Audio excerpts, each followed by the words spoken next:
Insan itu rahasia aku, kata Allah. Dan akulah yang menjadi rahasia dirinya. Itu maknanya. Siapa yang kenal dirinya, pasti dia kenal Allah. Karena Allah itu yang menjadi rahasia diri Bapak Ibu. Zahirnya aku nyata pada dirimu, tapi batinnya kamu nyata pada aku, kata Allah. Itu yang mesti kita tilik. Itu yang mesti kita center. Man ana, siapa aku sebenarnya. Supaya kita paham dan mengerti. Maka ini yang diajarkan oleh Nabi. Man talabal maula bi ghairi nafsin faqad dolalan baidah. Barang siapa yang ingin mencari Allah, ingin menemui Allah, ingin berliku dengan Allah, tapi dia tidak mau ikrok dan menyentar ke dalam dirinya, maka dia tidak akan pernah bisa untuk menemui Allah itu. Dia makin berada pada kesesatan yang sangat jauh, Bapak Ibu. Jangan kita ini seperti ikan mencari air, Bapak Ibu, yang sering Ustaz katakan. Seekor ikan, Bapak Ibu, berenang dah 7 hari 7 malam dia di dalam air itu, ya, dalam sungai, ya, tak berjumpa dia air yang dia cari itu. Ketika dia melewati temannya atau sahabatnya di dalam air itu, berjumpalah dia dengan tunggu kayu yang ada di dalam sungai itu. Lalu apa kata sahabatnya tunggul kayu yang ada dalam sungai itu? Wahai sahabatku ikan, apa sebenarnya yang kamu cari selama ini 7 hari 7 malam? Karena aku melihat dari bahasa tubuhmu ada sesuatu yang akan engkau cari. Apa kata saudaranya ikan tadi? Wahai sahabatku tunggul kayu, sebenarnya aku dah 7 hari 7 malam ingin mencari air, tapi air yang aku cari itu tidak pernah kunjung aku temui. Maka tunggul kayu tadi, karena dia tahu dan mengerti air itu di mana, dia senyum. Setelah dia senyum, maka dia pun berfatwa, wahai sahabatku ikan, kalau engkau ingin mencari air, maka cukuplah engkau merenung ke dalam diri. Cukup kamu bertafakur ke dalam diri. Cukup kamu menilik dan ikrok ke dalam diri. Kalau kamu mau bertafakur, menilik dan ikrok ke dalam diri, kamu tidak kemana-mana, cukup berhukum saja kamu. Tilik ke dalam dirimu. Aku pastikan kamu akan mampu menemui air yang kamu cari selama ini. Apa kata kawannya? Wahai sahabatku tunggul kayu, terima kasih banyak atas nasihat dan fatwamu. Mulai saat ini dan detik ini aku tidak akan kemana-mana. Aku akan menilik dan ikrok ke dalam diriku. Rupanya iya Bapak Ibu. Setelah ikan itu ikrok menyenter ke dalam dirinya, barulah dia di situ terkejut Bapak Ibu. Rupanya air itu tidak di mana-mana, ya, karena dirinya sudah berada dalam air selama ini. Kalau dia tidak berada dalam air selama ini, lalu ikan itu di mana hidupnya tuh? Tuh, tilik ke dalam. Sama artinya Bapak Ibu. Bapak Ibu ingin mencari yang hidup di dalam diri. Bingung kita, mana nih yang hidup dalam diri? Padahal setiap detik, setiap saat kita ini bernapasnya. Payah kita mencari yang hidup dalam diri. Padahal kita setiap saat bernapas, mesti dipahami ikrok ke dalam diri itu. Nih, senter. Makanya siapa yang sudah kenal dirinya? Karena dirinya itulah rahasia nyatanya diri Allah. Maka ketika itulah orang yang sudah kenal diri, dipastikan dia mampu mengenal akan Tuhannya.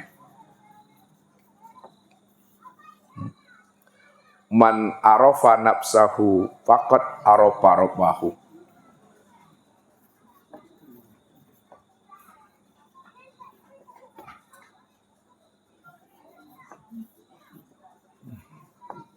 Siapa yang telah kenal akan dirinya, pasti dia mengenal akan Tuhannya. Siapa yang sudah kenal akan dirinya, pasti dia kenal akan Tuhannya. Dan siapa yang sudah mengenal Tuhannya, disitulah dirinya itu menjadi binasa. Dirinya itu benar-benar mati. Man arafa rabbahu fasadal jasad. Man arafa rabbahu fasadal jasad. Siapa yang telah mengenal Robnya, sudah mengenal Tuhannya, maka hancur binasalah akan dirinya itu. Benar-benar karam dirinya, benar-benar tiada dirinya. Kalau dirinya telah karam, dirinya telah tiada, dirinya telah hancur. Tidak ada lagi dirinya yang merasa dirinya itu yang wujud. Tak ada lagi dia merasa dirinya itu yang bersifat. Dirinya la haula wala quwata illa billah. Ketika dirinya telah binasa atau mati, maka ketika itu nyatalah Allah itu. Benar-benar nyata Allah itu. Apa kata Allah? Kullu syai'in halikun.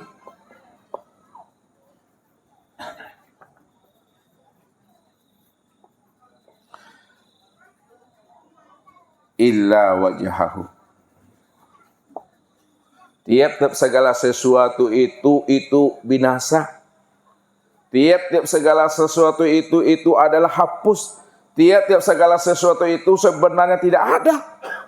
Illa wajhahu, yang ada, yang wujud yang nyata hanyalah Allah semata-mata itu. Maka disitulah nyatanya Allah itu.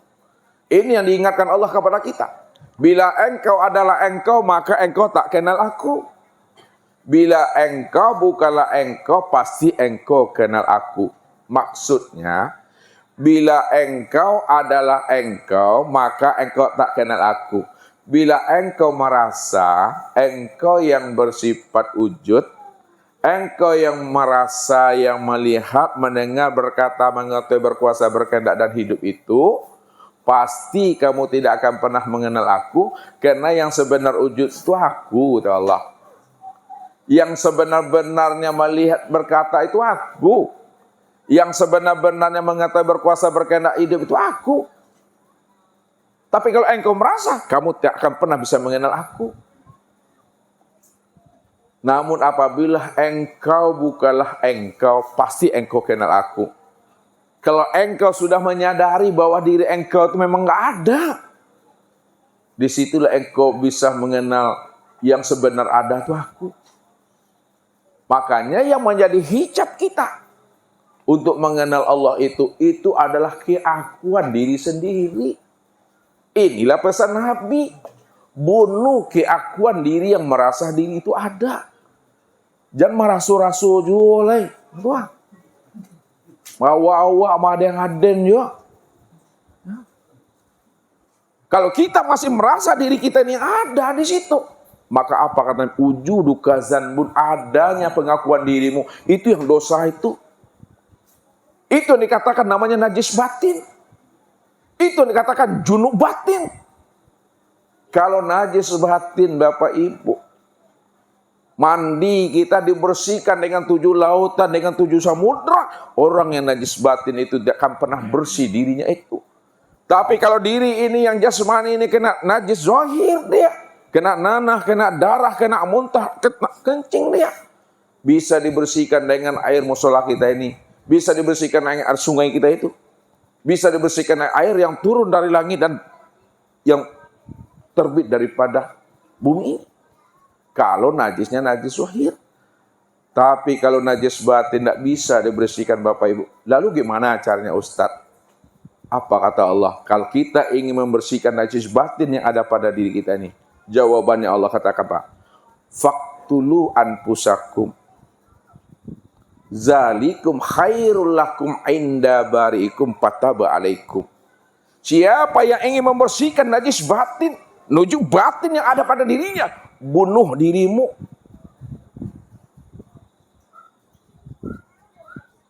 Zalikum khairul, itulah yang lebih baik bagi kamu, kata Allah. Kalau Allah menyuruh kita bunuh dirimu, bunuh yang bagaimana Bapak Ibu? Pakai pisau apa digorok, bakal pedang, inge-inge bini di rumah. Dengar baik-baik kata Ustaz nih ya. Bunuh dirimu itu maksudnya bunuh keakuan dirimu yang merasa ada tuh. Yang merasa kamu yang hidup tuh, bunuh itu. Karena kamu tidak ada, sebenarnya yang ada itu aku, kata Allah. Jangan ngaku-ngaku pula Allah hidup, kita hidup pula. Padahal hidupnya kita dihidupkan Allah. Allah hidup dengan sendirinya. Allah wujud, kita merasa pula wujud. Padahal adanya kita diadakan Allah. Allah itu ada dengan sendirinya. Maka pahamilah diri kita ini betul-betul tiada. Kalau diri kita betul-betul tiada, itu artinya diri kita itu adalah benar-benar buta, tuli, bisu, lemah, papah, bodoh, dan mati. Itu yang diri kita yang sebenarnya. Mengaku kita. Ketika itu kita sudah merampok haknya Allah dah tidak. Kita sudah menyanding-nyandingkan diri kita dengan Allah. Siapa yang merampok hak Allah dan menyanding-nyandingkan dirinya dengan Allah? Cincai nasibnya Bapak Ibu. Lah itu cincai. Kate nak berpucuk ke bawah, nak bawa rek di tangga-tangga di girik kumbang tu. Hidup sang saya sansaro tu. Gak tahu jalan pulang dan kembali kepada Allah itu. Jadi jangan mencoba-coba ingin menyanding-nyandingkan dengan Tuhan. Kadang kita selalu mengatakan la haula wala quwata illa billah. Ya, enak diucapkan, mudah disebut tuh. Tapi ketika kita tidak mampu memahaminya, sebenarnya orang yang menyebut itu dia telah memperolok-olok Tuhan itu. Memperolok-olok tahu tuh. Udah mengatakan di hadapan Allah, ya Allah, aku ini enggak ada ya Allah, aku ini buta ya Allah, aku ini tuli ya Allah, aku ini mati ya Allah. Ketika itu Allah merasa pula diri kita ini ada memperolok-olok Allah itu. Ya, atrimu julu-julu nanti itu Tuhan. Ini mesti pahami. Makanya ketika diri kita telah mati, diri kita telah binasa, maka yang nyata itu hanya Allah. Ini Allah katakan, kullu syai'in halikun. Tiap-tiap segala sesuatu itu tidak ada. Mana yang dikatakan sesuatu? Yang dikatakan sesuatu ini sekalian langit dan bumi ini isi di antara keduanya dalam bentuk rupa yang berbeda wujud yang lain itu sesuatu tuh. Hakikatnya itu tidak pernah ada. Yang ada itu hanya Allah. Kalau Allah yang ada, maka Allah itulah hakikat segala sesuatu. Allah itulah hakikat alam. Allah itulah hakikat akan diri kita ini. Ya. Maka pandang, tilik dan senter akan terjali Allah itu dalam bentuk rupa yang berbeda wujud yang lain pada segala yang ada ini. Bahwa segala yang ada ini dalam bentuk rupa yang berbeda wujud yang lain, itulah nyatanya Allah itu yang sebenarnya. Tapi baru kita bisa mengatakan itu kalau diri kita itu telah mati. Tapi kalau diri kita belum mati, kita selalu bermain akal dan logika. Padahal tidak ada alam dan sesuatu selain pada dia. Karena dia cuma yang ahad. Qul huwallahu ahad. Katakan, hai Muhammad, Allah itu ahadnya. Ahad. Ahad. Esa tunggal. Esa tunggal itu maksudnya tidak ada yang lain, hanya dirinya. Hanya dia satu-satunya. Itu maksudnya Tuhan. Hanya dia satu-satunya, tidak ada diri yang lain selain daripada dirinya. Kalau tidak ada diri yang lain selain pada dirinya, maka segala yang ada ini, inilah tajali untuk memandang nyatanya Allah itu.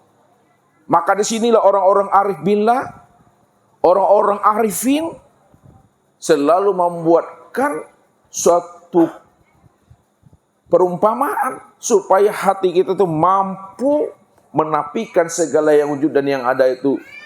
Kemudian kita isbatkan dalam hati kita yang ada dan yang wujud itu hanya Allah. Apa kata mereka? Suhudul wahda fil kasrah.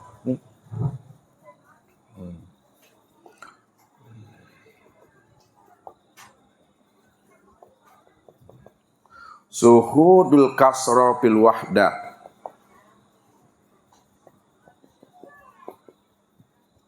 Suhudul wahda fil wahda. Yang pertama, suhudul wahda fil kasrah. Pandang yang satu pada yang banyak. Yang satu itu Allah, yang banyak itu sesuatu. Maksudnya, Suhudul wahda fil kasra, pandang yang satu pada yang banyak, bahwa Allah itulah yang wujud pada segala yang ada nih. Allah itu yang wujud pada segala yang ada. Kenapa Allah itu yang wujud pada segala yang ada dalam bentuk rupa yang berbeda wujud yang lain? Karena dia satu-satunya, tak ada diri yang lain selain daripada dirinya. Hanya dia seorang. Nah, yang kedua, udah mantap itu, tilik lagi ke dalam suhudul kasroh fil wahda, pandang yang banyak pada yang satu. Itu maksudnya segala yang ada, segala yang wujud, itulah nyatanya akan Allah. Segala yang ada, segala yang wujud, sekalian alam nih, ya, dalam bentuk rupa yang berbeda, wujud yang lain, nama yang bermacam-macam, itulah nyatanya wujud Allah itu. Karena dia cuma yang awal, akhir, zahir, dan batin. Suhudul wahda fil wahda, pandang yang satu, tampak yang satu. Pandang Allah yang tampak juga Allah. Nah, begitulah nyatanya Allah itu. Ini yang dikatakan oleh Nabi itu. Innakum satarawna rabbakum iyana. Kamu benar-benar menyaksikan Allah yang nyata itu, betul-betul nyata, senyata-nyatanya. Apa kata Nabi kepada sahabatnya? Mampukah kamu melihat bulan purnama di malam hari tanpa ditutupi oleh awan? Mampu ya Rasul. Mampukah kamu memandang namanya matahari tanpa ditutupi oleh awan dan mendung? Mampu ya Rasul. Begitulah kamu melihat dan menyaksikan Allah itu nyata. Tidak ada satupun yang mampu mendindingi akan wujud nyatanya Allah itu. Tapi kenapa manusia tidak mampu memandang Allah yang wujud dan yang nyata itu Bapak Ibu? Karena manusia ini selalu tertipu memandang bentuk dan rupa. Contoh nih. Galele itu Bapak Ibu, gale. Gelas. Lihat, ini gelas. Ya, kalau tahu gale gelas lah doa. Gelas kaca. Ya. Gelas kaca. Sekarang kaca nih Bapak Ibu, kaca itu sudah bertejalli dia, sudah nyata dia kepada gelas. Sudah nyata dia kepada piring. Ya. Nah, ini piring atau mangkuk lah. Ketika kaca ini sudah nyata dia kepada piring dan nyata dia kepada gelas, pada saat itu manusia lupa memandang namanya kaca. Ketika dia memandang gelas, tak terpandang dia akan kaca itu. Ketika dia memandang piring, tak terpandang dia akan kaca itu. Kenapa? Karena dia tertipu memandang bentuk dan rupa. Paham bahasa Ustaz tuh? Nah, kan asal piring, asal gelas itu kan kaca tuh. Nah ini kaca. Lalu kaca ini berubah bentuk dia, bertajalli dia, nyata dia, menzahirkan dirinya berupa gelas dan berupa piring. Setelah kaca ini sudah berbentuk piring dan gelas, ya, kenapa manusia tak mampu memandang kaca pada piring dan gelas? Karena manusia itu selalu tertipu memandang bentuk dan rupa. Ya. Makanya ketika dia memandang bentuk dan rupa gelas dan piring, tak terpandang dia akan kaca. Padahal piring dan gelas itu, itulah sebenarnya bentuk dan rupa kaca. Pertanyaannya sama Bapak Ibu, bagaimana cara Bapak Ibu mengajarkan orang supaya dia tidak tertipu memandang bentuk dan rupa pada saat dia memandang piring dan kaca ini, memandang piring dan gelas ini terpandang bagi dirinya kaca? Bagaimana caranya itu? Supaya terlihat kaca pada piring dan gelas itu. Diapakan kaca dan piring itu Bapak Ibu? Dipecahkan, dihancuan tuh. Lihat tahu dan Tuhan, picah dilinyak-linyak ya. Ketika bentuknya sudah kita hancurkan, bentuk piring sudah dihancurkan, bentuk gelas sudah dihancurkan, ketika itulah baru terpandang kaca yang sebenar-benarnya. Ya. Kenapa manusia tak mampu memandang akan nyatanya wujud Allah? Karena manusia itu selalu tertipu memandang bentuk dan rupa. Lalu bagaimana supaya Bapak Ibu mampu memandang wajahnya Allah, rupanya Allah, dirinya Allah itu? Diapakan Bapak Ibu? Dihancurkan, bangi orang. Kalau kaca iyalah, kalau piring ya bisa dihancurkan. Kalau Bapak Ibu diapakan? Ditarik itu bangi awak mah. Nah, supaya Bapak Ibu mampu memandang nyatanya Allah. Nah, supaya Bapak Ibu bisa memandang zahirnya Allah, supaya Bapak Ibu memandang wujudnya Allah, maka hancurkan akan wujud kita ini. Hancurkan akan sifat kita. Bahasa tauhidnya fanakan wujud, fanakan sifat. Bahasa Ustaz, hapuskan diri yang merasa diri yang bersifat wujud dan yang bersifat melihat, mendengar, berkata, mengerti, berkuasa, berkehendak dan hidup itu. Kalau diri kita ini telah hancur sehancur-hancurnya, tidak lagi Bapak Ibu merasa diri Bapak Ibu yang wujud. Tidak ada lagi diri Bapak Ibu yang merasa diri Bapak Ibu itu yang bersifat hidup, mendengar, berkata, mengetahui. Maka ketika itulah nyata senyata-nyatanya Allah itulah yang wujud dan Allah itu yang bersifat. Ini dengan rasa mengambilnya Bapak Ibu. Tuh kalau bahasa Ustaz, rasu dibuat naik, preso dibuat tuh rasu yang lah dirasukan. Rasa tak bohong, rasa tak nipu. Nih dihancurkan. Sama dengan kaca ini. Ketika kita memandang gelas dan piring, pada saat Bapak Ibu mampu memandang gelas dan piring, maka yang terpandang sebenarnya kaca itu. Kenapa? Karena gelas dan piring itulah bentuk dan rupanya kaca yang sebenar-benarnya. Siapa yang tak mampu memandang kaca pada piring dan gelas, apa namanya itu Bapak Ibu? Itu yang butuh sange itu itu butuh sange, benar-benar buta. Baju udah dipakai, kok kayak Ustaz pakai baju, dicari juga baju itu di mana-mana baju saya. Kacamata terletak di sini, ya dicari juga kacamata itu lagi. Lah pasang kacamata, dicari juga kacamata tuh. Ya, ini tanganku, ini kakiku, cari juga kaki dan tangan. Itu yang butuh sange tuh Bapak Ibu. Allah tuh udah wujud dah, Allah tuh udah nyata. Jangan dibilang Allah tuh gaib juga lagi. Jangan dibilang Allah itu batin juga lagi. Yang gaib itu sudah nyata, yang batin itu telah zahir dalam bentuk rupa berbeda wujud yang lain. Siapa yang tak mampu memandang nyatanya Allah yang sudah wujud dan nyata pada segala, itu yang katakan buta yang sange doang, buta hakiki itu. Inilah yang dikiaskan oleh orang-orang Arab, bilang Allah itu batin, namun batinnya Allah itu tersembunyi di dalam terang. Wah.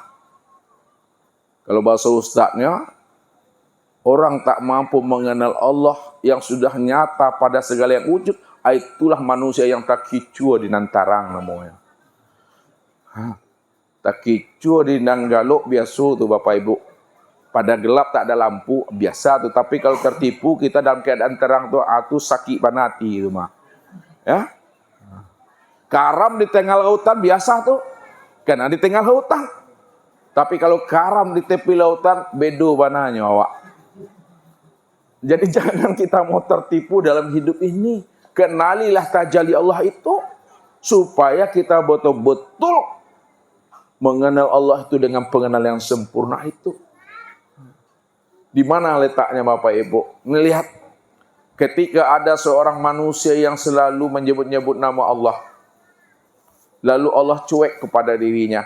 Allah tak peduli kepada dirinya. Lalu apa kata pemuda itu? Ya Allah, aku dah seru dirimu ya Allah. Aku dah panggil dirimu ya Allah. Tapi kenapa engkau tak peduli dengan aku ya Allah? Apa jawaban Allah?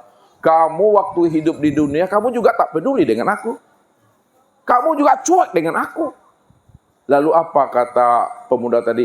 Apa buktinya aku tidak peduli dengan dirimu ya Allah? Protes lagi itu. Protes dengan Tuhan. Apa buktinya aku ini cuek dengan dirimu ya Allah? Aku tak peduli dengan dirimu ya Allah. Apa kata Allah? Ketika kamu hidup di dunia, ya, kamu tak peduli dengan aku. Kamu cuek dengan aku. Buktinya, ketika aku dalam keadaan lapar, engkau tak pernah beri aku makan. Ketika aku dalam keadaan sakit, kata Allah, engkau tak pernah kunjungi aku. Apa kata pemuda tadi? Bagaimana mungkin ya Allah? Engkau lapar ya Allah, lalu aku beri engkau makan ya Allah. padahal engkau maha pemberi rezeki. Bagaimana mungkin ya Allah? Engkau sakit ya Allah, padahal engkau pemberi penyembuh. Lalu aku datang mengunjungi engkau ya Allah. Apa jawaban Allah? Ketika ada tetanggamu yang lapar, sebenarnya yang lapar itu aku, tapi engkau tak pernah beri aku makan. Ketika ada tetanggamu yang sakit, sebenarnya sakit itu aku, tapi engkau tak pernah kunjungi aku. Barulah dibukakan Tuhan rahasia dirinya. Siapa dirinya sebenarnya? Al-insanu sirri wa ana sirrahu. Diri yang lapar, diri yang sakit, termasuk dirimu, ditunjuk Tuhan batang hidung doa. Diri yang sakit, yang lapar itu aku, itu kata Allah. Aku yang menjadi rahasia dirinya. Ketika itu gigit jari Bapak Ibu, tidak bisa ngomong, tidak bisa protes lagi itu. Itu aja. Maka kenalilah diri supaya kita tahu diri kita. Sadar diri kita bahwa diri kita itu tiada lain nyatanya akan diri Allah itu. Nih, jadi belajar dulu memahami, matikan diri itu, mati dan bahasa hakikat, matikan rasa kesadaran diri yang merasa ada itu, yang ada hanya Allah semata-mata. Kalau udah mati keakuan diri kita, maka disitulah kita benar-benar paham bahwa Allah lah yang wujud, Allah yang nyata sebenar-benarnya. Inilah yang Allah maksud. Kullu man 'alaiha fani wa yabqa wajhu rabbika dzul jalali wal ikram. Ma 'indakum yanfadu wa ma 'indallahi baqi. Kullu min 'indillah. Segala yang ada ini binasa. Segala yang ada ini tidak ada. Yang ada itu aku, kata Allah. Itu nyatanya Allah. Kalau Allah sudah nyata Bapak Ibu, kemana tempat memandang nyatanya Allah itu? Tempat memandang nyatanya Allah, tempat memandang wujudnya Allah itu. Maka nyata dan wujud adalah Allah itu pada sekalian alam ini. Jadi alam ini, segala yang ada ini, inilah tempat memandang nyatanya wujud Allah.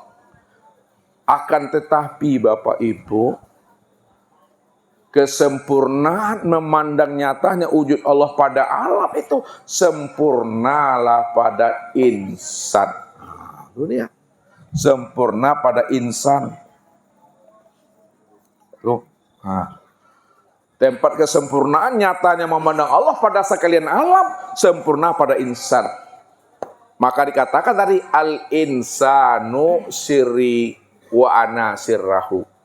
Insan itu rahasiaku dan akulah sebenarnya insan itu yang sesungguhnya.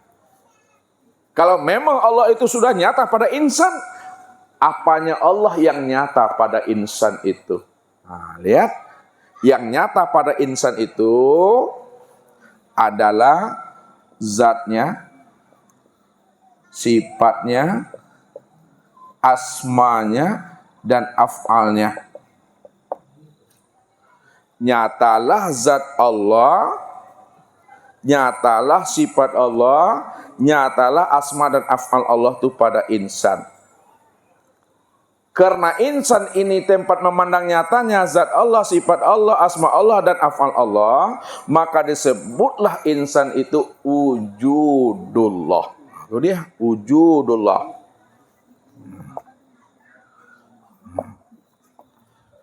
Jadi insan ini disebut wujudullah karena insan itu tempat memandang nyatanya zatnya Allah, sifatnya Allah, asmanya Allah, dan af'alnya Allah. Kalau memang benar Ustaz, insan itu disebut wujudullah, tempat memandang nyatanya wujud zatnya Allah, sifatnya Allah, asma dan af'alnya Allah, zatnya Allah pada insan apa namanya? Lihat. Zatnya Allah pada insan itu yang disebut namanya dengan sir. Sir. Rahasia. Makanya diri kita itu disebut rahasia zat. Rahasia Tuhan. Sedangkan sifat Allah nyata pada insan itu yang disebut namanya dengan ruh. Ruh Bapak Ibu, itu disebut namanya sifat Allah. Sedangkan asma Allah pada insan itu, pada diri Bapak Ibu yang disebut namanya dengan hati. Dan af'al Allah pada insan betul-betul nyata dia pada tubuh. Jadi tubuh Bapak Ibu itu tanpa memandang nyatanya fi'il Allah itu perbuatan Allah. Apa kata Allah? Wallahu khalaqakum wa ma ta'malun. Nih ayatnya. Wallahu khalaqakum wa ma ta'malun. Allah yang menciptakan dirimu dan apa-apa yang diperbuat oleh dirimu. Wa ma tasyauna illa ayyasha Allah Rabbul alamin. Tidak ada yang bisa berkehendak menurut kehendak dan maunya, melainkan kamu berkehendak sesuai dengan kehendak dan maunya aku, kata Allah. Bukankah kamu itu adalah diri yang la haula wala quwata illa billah itu? Makanya untuk memandang af'al Allah, pandanglah kepada tubuh. Tubuh inilah tempat memandang nyatanya perbuatan Allah itu. Memandang asma Allah pada diri insan, itulah pada hati. Memandang sifat Allah pada insan, itulah pada ruh. Memandang zatnya Allah pada insan, itu disebut namanya dengan sir. Sir itu artinya rahasia. Sir itu kan bahasa Arab, Bapak Ibu nih kan sir tadi. Nah, sir itu bahasa Arab, artinya sir ini itu adalah rahasia. Wah. Rahasia itu disingkat dia disebut namanya dengan rasa. Dia. Jadi rasa itu adalah rahasia. Ya, rahasia siapa? Rahasia Tuhan. Jadi rahasia disingkat dengan rasa. Amanah yang dikatakan rahasia yang disingkat dengan rasa pada di Bapak Ibu itu, yang bahasa Arabnya disebut sir, yang dikatakan rahasia atau rasa pada di Bapak Ibu itu yang dikatakan namanya ruhnya. Itu yang disebut tuh ruh. Rupanya ruh ini yang disebut rahasia Allah. Kenapa ruh itu disebut rahasia Allah? Karena ruh itu tempat memandang nyatanya sifat Allah, sifat ma'ani. Sifat yang 7 tuh Bapak Ibu nih. Sama basar, kalam, ilmu, kudrat, irodat, dan hayat. Itu maksudnya. Jadi ruh itu yang disebut namanya tempat memandang sifat Allah yang 7, sifat ma'ani. Sama basar, kalam, ilmu, kudrat, irodat, dan hayat. Nah, sama apa artinya? Sama itu kan mendengar. Maknanya yang mendengar. Siapa yang mendengar? Yang mendengar itu ya dia. Ya Allah tadi. Basar artinya itu melihat, maknanya yang melihat. Siapa yang melihat? Yang melihat ya dia, ya Allah. Hayat artinya hidup. Maknanya yang hidup. Yang hidup itu siapa? Yang hidup itu Allah. Makanya Allah katakan, wa'lamu anna fikum Rasulullah wa fi anfusikum afala tubsirun. Ketahuilah bahwa dalam dirimu itu ada Rasul Allah. Kenapa tidak kamu ketahui, kata Allah. Maka pahami. Mana yang hayat pada diri Bapak Ibu itu? Yang hayat pada diri Bapak Ibu itu kan disebut nama dengan ruh itu. Disingkat namanya dengan rasa. Rahasia Allah. Jadi orang yang telah terbongkar rahasia dirinya. Tempat memandang nyatanya akan wujud Allah. Disitulah dia telah mengenal akan Allah itu sempurna pada dirinya itu. Disitulah jalannya Bapak Ibu. Untuk mengenal akan Allah itu. Mesti jalannya mengenal akan diri. Rupanya diri inilah kesempurnaan memandang nyatanya akan wujud Allah secara sempurna. Siapa yang tidak mampu memandang wujud kesempurnaan Allah pada dirinya, itu yang butuh sange itu Ustaz tuh dah. Itu yang tersesat tuh dah. Itu yang hakiki tempatnya neraka itu dah.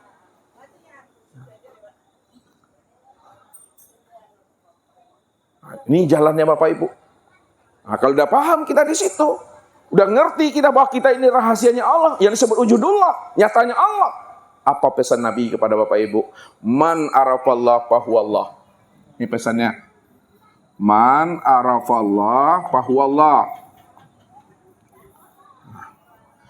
Barang siapa yang telah mengenal Allah. Allah itu yang wujud. Nih lihat. Allah itu yang sama. Allah itu yang basar. Allah itu yang kalam. Allah itu yang ilmu, Allah itu yang kudrat, Allah itu yang rodat, Allah itu yang hayat, fahuwallah. maka dialah yang Allah itu yang sebenar-benarnya. Ketika dah paham kita dialah yang sebenar-benarnya Allah yang hayat itu, apa kata Nabi? Kalla lisanahu. Ketika itu kalla lisanahu. Kalla lisanahu. Keluhlah lidah Bapak Ibu itu. Keluh itu maksudnya tiada kata yang terkatakan lagi. Kata yang nggak bisa disebut lagi. Kenapa? Yang menyebut dengan yang disebut hanya dia. Yang menyembah dengan yang disembah juga dia. Yang memuji dengan yang dipuji juga dia. Itu yang dikatakan oleh Ibnu Arabi, al-abid wal ma'bud wahid. Yang menyembah dengan yang disembah satu juga orangnya itu. Tidak berpisah Bapak Ibu. Misalnya ini cabai. Ini pedasnya. Seperti itu Bapak Ibu memahaminya. Ini pedasnya, ini cabainya. Berpisah enggak cabai dengan pedas itu? Berpisah enggak gula dengan manisnya? Enggak pernah berpisah. Kalau tidak pernah berpisah, lalu pedasnya di mana? Pedasnya itu ada pada cabai. Manis itu letaknya di mana? Pada gula. Lalu manis ini apa bagi gula? Pedas itu apa bagi cabai? Manis itu sifat bagi gula. Pedas itu sifat bagi cabai. Di situlah letaknya. Zat dengan sifat, sifat dengan zat, tak pernah dia berpisah cerai. Ini zat, ini untuk menghantar kita di ujung-ujung gajinya nih. Ya, zat dengan sifat tidak pernah berpisah cerai dia. Kalau begitu, nyatanya zat, lihat, nyatanya zat itu karena zohirnya sifat karena zat. Kalaulah nyatanya zat karena sifat, zohirnya sifat karena zat, lalu mana yang dikatakan sifat? Yang dikatakan sifat itu adalah, ini dengan rasa mengambilnya, yang dikatakan sifat itu adalah zat yang disifati. Saya ulang lagi, yang dikatakan sifat adalah zat yang disifati. Baru Bapak Ibu patrikan kelah mati, kalaulah yang dikatakan sifat itu adalah zat yang disifati, maka sebenarnya sifat inilah yang sebenar-benarnya zat itu.